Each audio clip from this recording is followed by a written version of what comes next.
What's going on, folks? It is Kspadetheprospect. I am the leader of the Wolf Pack. I'm also YouTube's best kept secret, and it's your lucky day. I'm back today with a brand new episode of It's All About the U.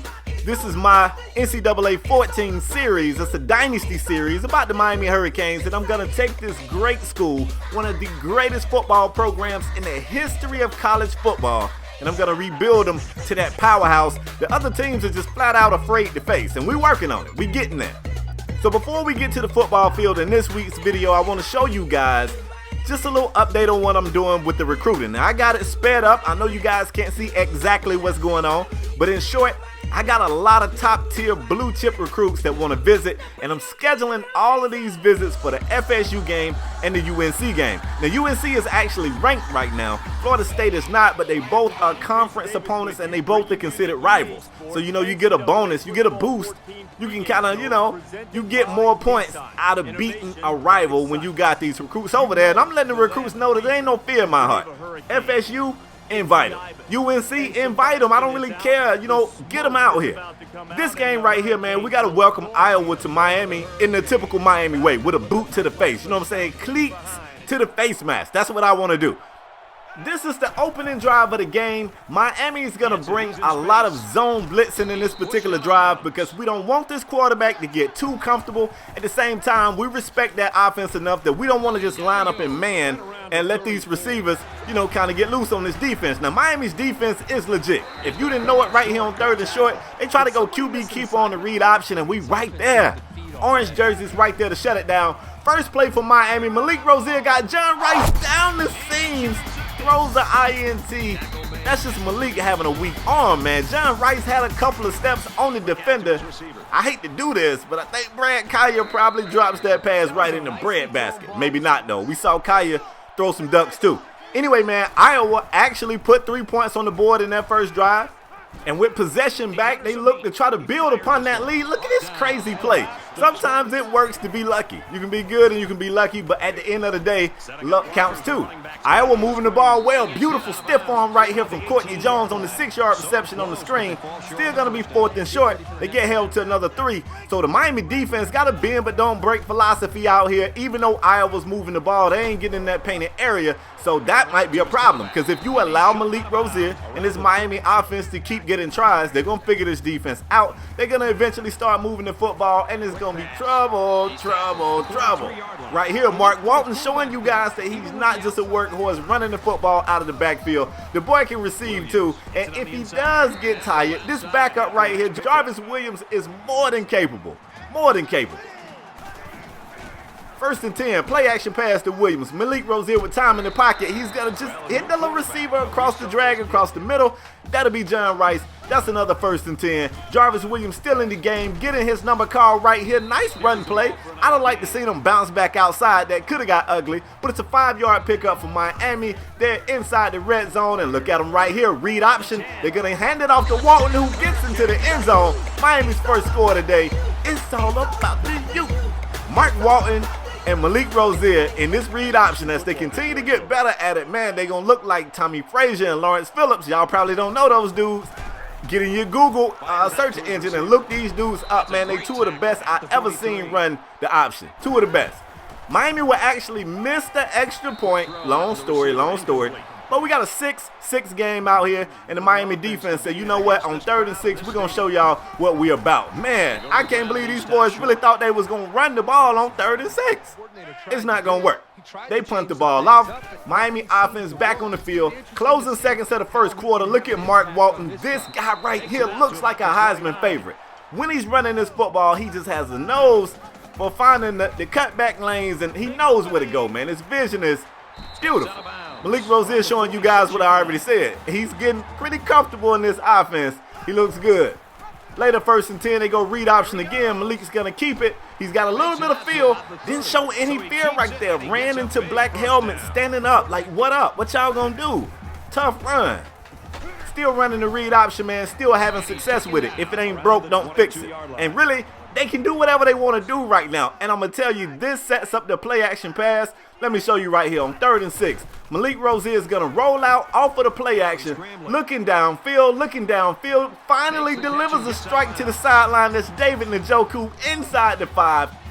Fullback in motion on the very next play, 1st and goal.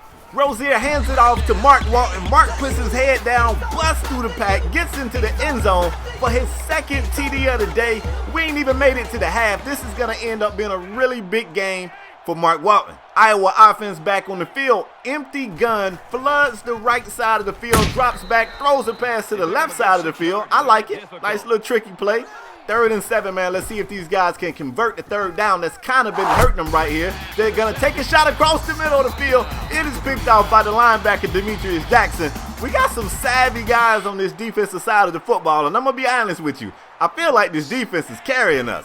Like, we look like a collegiate version of the Ravens or something. You know, like the Ravens has always been that team that's carried by the defense.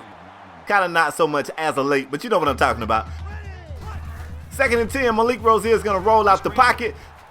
This time, showing you this dual threat talent that I'm telling you he got. Instead of even looking to complete a pass, he saw a whole lot of green. He just took off with it. The rest is history. Inside the red zone again, Malik's going to take a quick strike. That's Derek Clark over there, 15-yard TD reception. Woo! I think they got it figured out, y'all. This offense looks great. They either running the ball efficiently, they passing efficiently, or they setting one play up to look like it's something and then bapping your ass on the head with a completely different play. At the end of the first half, Miami has the lead. Oddly enough, Iowa has the passing yardage advantage. So I don't really know how you want to take that. Both teams have 2 turnovers. TOP, man, time of possession. Miami dominates time of possession, and that's what having a good running attack can do. You already know, man, if you can run the football, control that clock, that's really all you need, right? 3rd quarter action, a quick pass to the tight end, David Njoku. Whole lot of green in front of that boy. He eventually got ran down, but that's a tight end. That dude really looked like he was going to score for a brief minute. Miami inside the red zone again, and look at this right here. Mark Walton, he's got the big heavies out in front of him. Threw a big-time stiff arm. I thought he was going to make something happen right there. 8-yard pickup. They're going to be around the 5-yard line or maybe just inside the 5. 2nd and short. You already know what's up, right? That's Mark Walton, man. The dude know how to get in this end zone. It don't matter how many people in front of him.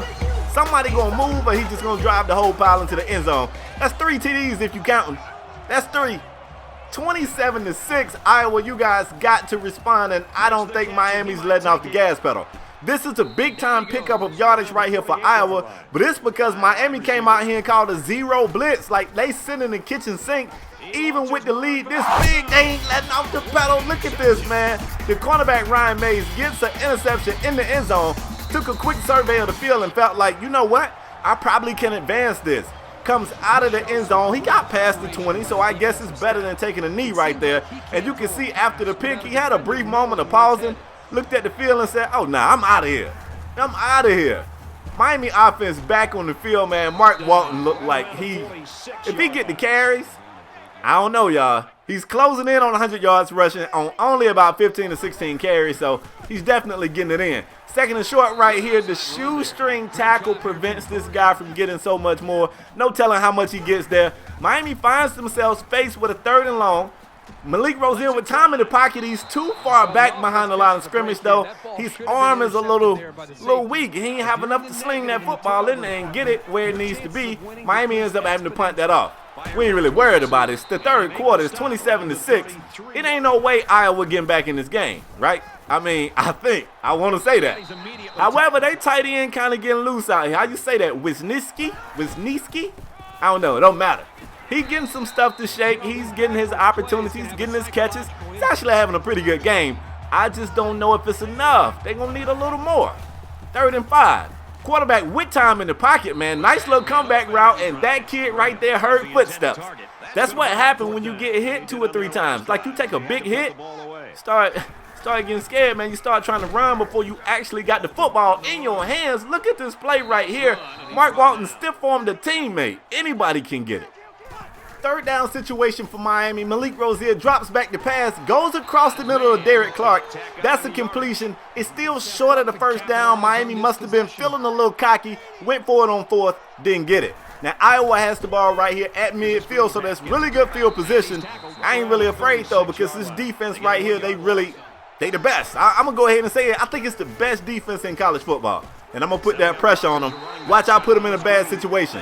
3rd and 5, great stop, no yardage gain right here. Iowa says, you know what? We're going into the 4th quarter. We down 21 points. Let's go for it. 4th and 5, I swear to you, I'm pressing wide right here, and I don't jump. I was in the perfect position. You guys see it. You know I play that safety. I was in perfect position. I didn't get the interception. My guy didn't even react, didn't jump. And on the very next play, this damn tight end I was talking about, Wieniski or whatever the hell his name is, he scores. I'm upset because Miami gives up the first touchdown of this game, and it shouldn't have never happened. I should have got the interception. Still, I mean, the game is ours, but now the offense is pissed off. You know, we take pride in our defense coming out here playing that hard and shutting these other offenses out, so now they got to pay.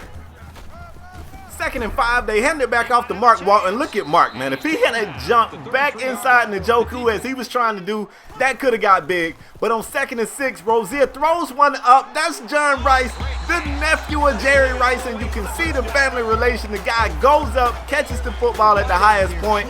Once he comes down, man, it's an easy touchdown. This drive right here just let Iowa know that we ready now. I kind of feel like we got the kinks worked out. We go ahead and draw the curtains on these guys.